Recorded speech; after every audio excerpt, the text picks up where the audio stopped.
Good morning, students. My name is Pankaj Sanki, your maths teacher. Today we are going to start chapter 15, area of trapezium and a polygon. सबसे पहले अपन start करने से पहले 2D shapes के बारे में पढ़ेंगे कि 2D शेप्स होती क्या है। जो प्लेन सरफेस पर जो फिगर बनता है वो 2D शेप्स होती है। एक्स एक्सिस और वाई एक्सिस के अंदर जो फिगर बनता है वो 2D शेप्स होती है। इनके एग्जांपल है ट्राइंगल।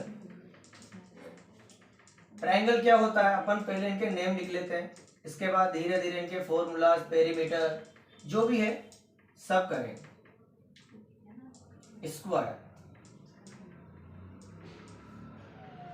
रोम्बस, पैरेललोग्राम,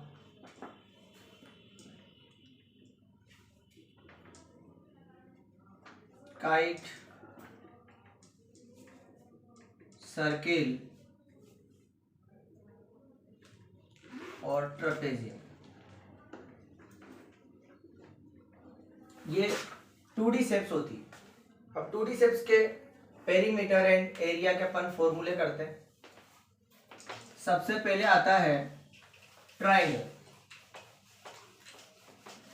ट्राइंगल का पेरीमीटर क्या होता है, एरिया क्या होता है, और ट्राइंगल्स भी के फॉर्मूले में 2 टाइप्स के पढ़ेंगे, इक्विलैटरल ट्राइंगल और normal general triangle. Triangle triangle is a 3 sided closed figure. जो फिगर तीनों साइड से क्लोज्ड होता है उसको क्या बोलते हैं अपन, ट्राइंगल। ट्राइंगल का पेरीमीटर एंड एरिया क्या होता है, perimeter of triangle, perimeter of triangle, perimeter of triangle, sum of all sides, sum of all sides. सारी साइड्स का अपन सम कर देंगे तो सम करने पे जो रिजल्ट आएगा अपन उसी को बोलते हैं perimeter. Area of triangle, area of triangle, base 1/2 base into height. अब बेस इंटू हाइट क्या होता है, क्योंकि इसके अंदर 3 साइड होती है तो तीनों बेस हो सकते हैं। इसके अंदर एक फिगर ऐसा भी आएगा कि जिसमें आपको प्रॉब्लम्स क्रिएट होगी कि क्या बेस हमेशा यही रहेगा, नहीं। फिगर ऐसा भी हो सकता है जिसमें पी क्यू आर एक ट्राइंगल है, ये वाली, इसमें हाइट ये होगा और बेस ये होगा, मतलब तीनों साइड में से बेस ये।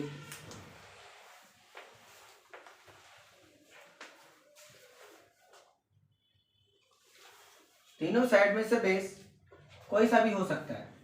क्लियर?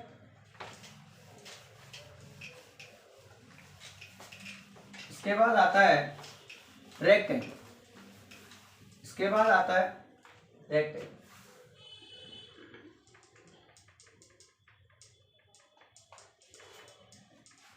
रेक्टेंगल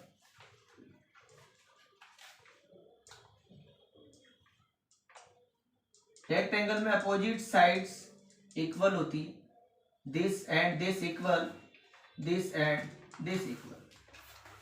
इसमें हर एक एंगल 90 डिग्री होता है और इसका पेरीमीटर होता है 2 × L + B। इस फॉर्मूले की जगह अपन इस फॉर्मूले को प्रूफ भी कर सकते हैं, जैसे कि अपन ने ट्राइंगल में पढ़ा था कि पेरीमीटर क्या होता है, sum of all sides. Sum of all sides का मतलब ये लेंथ है, ये लेंथ है, ये ब्रेथ, ये breadth. Sum of all side का इसको प्रूफ करके कर लेते हैं अपन एक बार कि सम ऑफ ऑल साइड में L + B + L + B + L + L 2L, B + B 2B। 2 common लिया, क्या बना, 2 × L + B। ये फॉर्मूला कहां से आया, सम ऑफ ऑल साइड से आया। क्लियर? ओके। चलो आगे चलो। एरिया, एरिया क्या होता है? Length multiply breath, length multiply breath. Clear? Okay. इसके बाद अपन अब पढ़ते हैं स्क्वायर।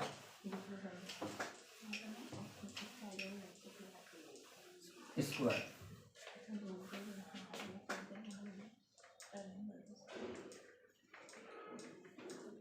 स्क्वायर की चारों साइड इक्वल होती है। स्क्वायर का चारों साइड इक्वल होता है और इसके एंगल्स भी इक्वल होते हैं, मतलब 90 डिग्री। इसका पेरीमीटर होता है, perimeter of square 4 multiply side, मतलब साइड को अपन 4 से मल्टीप्लाई कर देंगे तो इसको क्या आ जाएगा? Total length. जो इसको बनाने में यूज हो रहा है लेंथ, उसी को अपन बोलते हैं perimeter. Area side multiply side.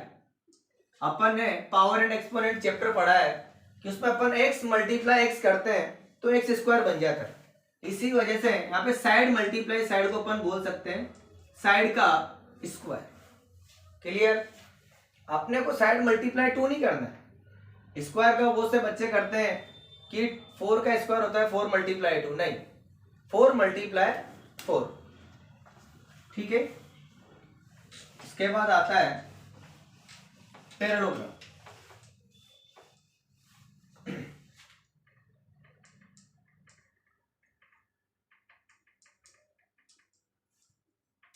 Parallelogram, parallelogram भी एक तरीके से रेक्टेंगल ही है, पर रेक्टेंगल को पैरेललोग्राम बोल सकते हैं, पर पैरेललोग्राम को रेक्टेंगल नहीं बोल सकते। सिर्फ इसके अंदर पेरीमीटर का ही फॉलो हो रहा है। इसमें भी अपन formula 2 multiply L plus B लिख सकते हैं, पर मैं तो इसमें generally sum of all sides ही करवाता हूं। पेरीमीटर,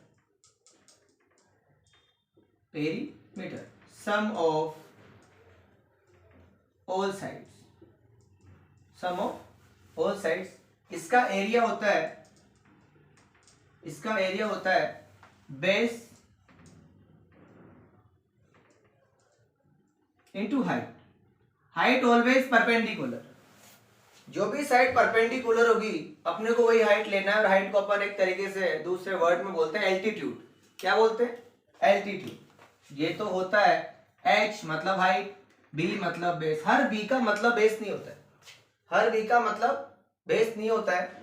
अपन ने एरिया बेस मल्टीप्लाई हाइट, अपन ने रेक्टेंगल के अंदर पढ़ा था length multiply breadth, L into B लिखा था। उस b का मतलब था ब्रेथ और इस b का मतलब है बेस।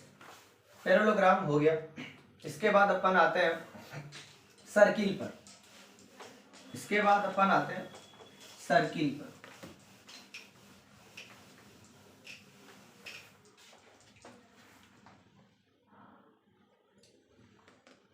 सर्किल, ये सेंटर है सर्किल का और ये रेडियस। इसका पेरीमीटर, अब इसका पेरीमीटर हो या सरकमफेरेंस, दोनों एक ही वर्ड है, एक ही मतलब है, पर सर्किल है, गोल फिगर है, इसलिए इसको पेरीमीटर को अपन क्या बोलते हैं? Circumference. Circumference of circle 2 pi r। 2 pi r। पाई क्या होता है? पाई का फिक्स्ड वैल्यू होता है 22/7 या फिर 3.14। पॉइंट के बाद के नंबर्स को अपन 1 सिंगल सिंगल बोलते हैं। इसके बाद एरिया, एरिया क्या होता है? पाई आर स्क्वायर, मतलब pi multiply R multiply R. अब इसमें अपन R4 क्या होता है? Radius of circle. पाई का वैल्यू क्या होता है?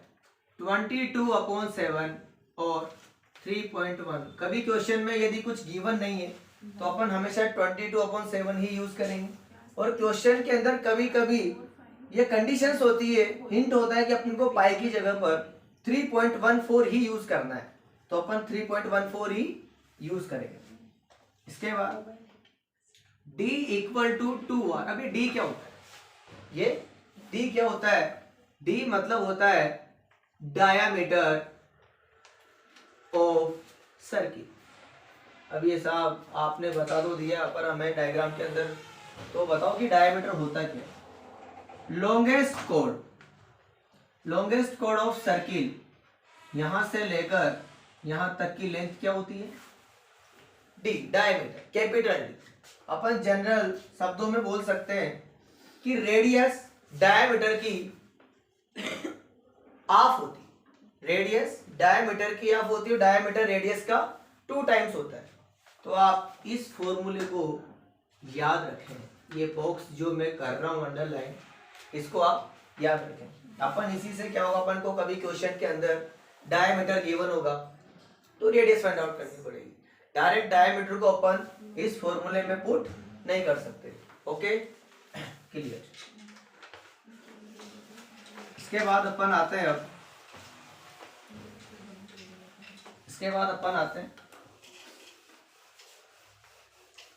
Trapezium.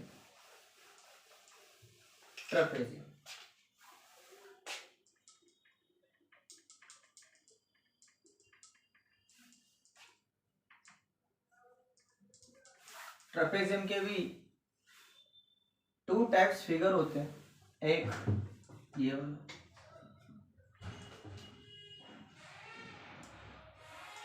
A B C D, ये दोनों A B parallel, D C होता है, मतलब पैरेलल साइड्स होती है।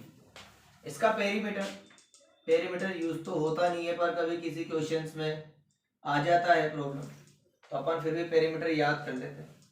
Sum of all side area.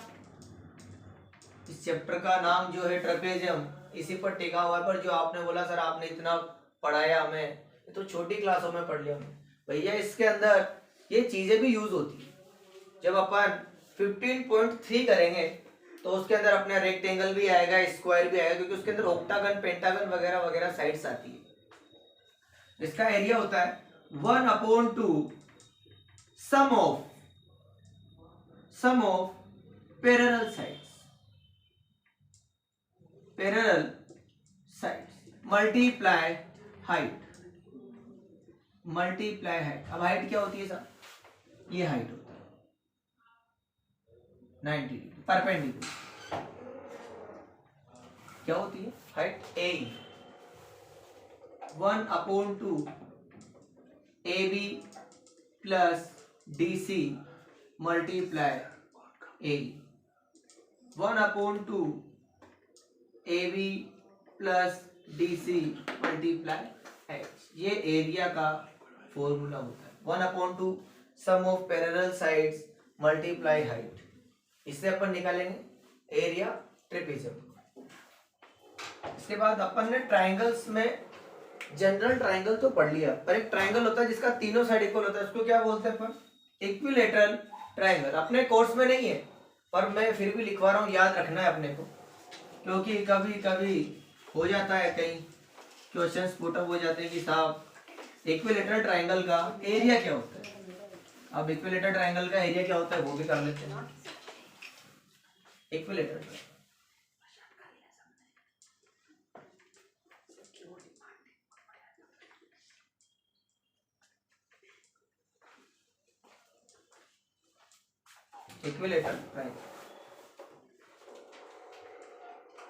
Equilateral triangle का तीनों साइड्स इक्वल होता है। अब तीनों साइड्स इक्वल मतलब तीनों एंगल भी इक्वल। अब इसके अंदर हाइट निकालने का प्रूफ बहुत बड़ा है, तो अपन डायरेक्ट फॉर्मूला ही याद करते हैं इसका। पेरीमीटर 3 मल्टीप्लाई साइड, एरिया होता है √3/4 साइड स्क्वायर। अपने को रटना है, सिंपल सी बात है, इसका प्रूफ होता है पर अपने को याद करना है क्योंकि इसके अंदर हाइट होती नहीं है। आपको साइड गिवन होगा और एरिया फाइंड आउट करने के लिए बोला जाएगा। काम आए या नहीं आए अपने, पर अपने को ये याद रखना है कि इक्विलैटरल ट्रायंगल का एरिया होता क्या है।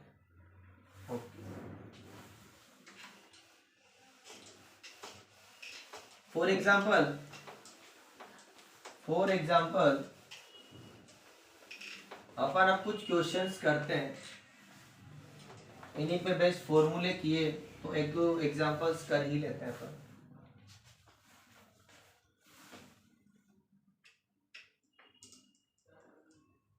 if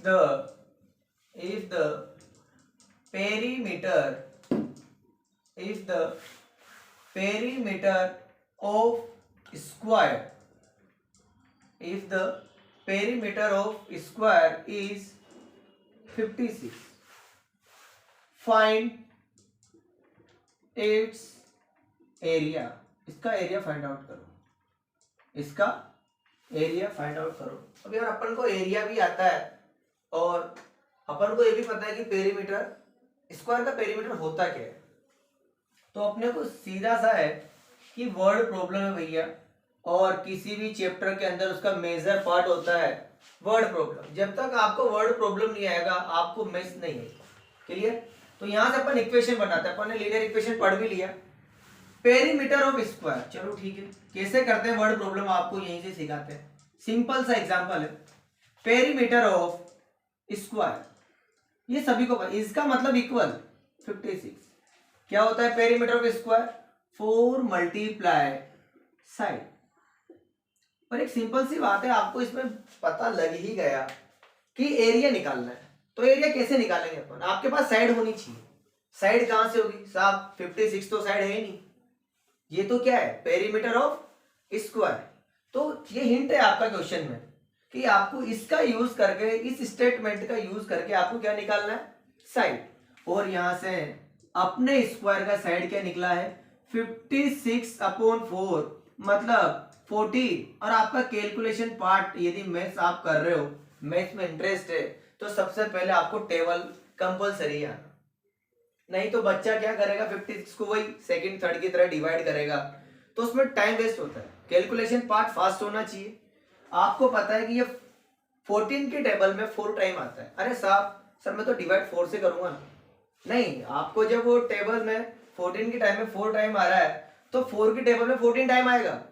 clear? तो अपना क्या आ गया? 14 सेंटीमीटर। 14 सेंटीमीटर।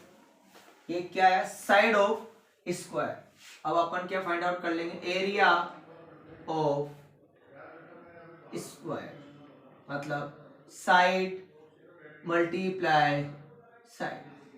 अब 14 मल्टीप्लाई 14 वही फिर अपनी बच्चों वाली याद मल्टीप्लाई करें। अरे भैया 8th में आ गए हो, कम से कम 30 तक स्क्वायर याद रखें। 196 सेंटीमीटर स्क्वायर।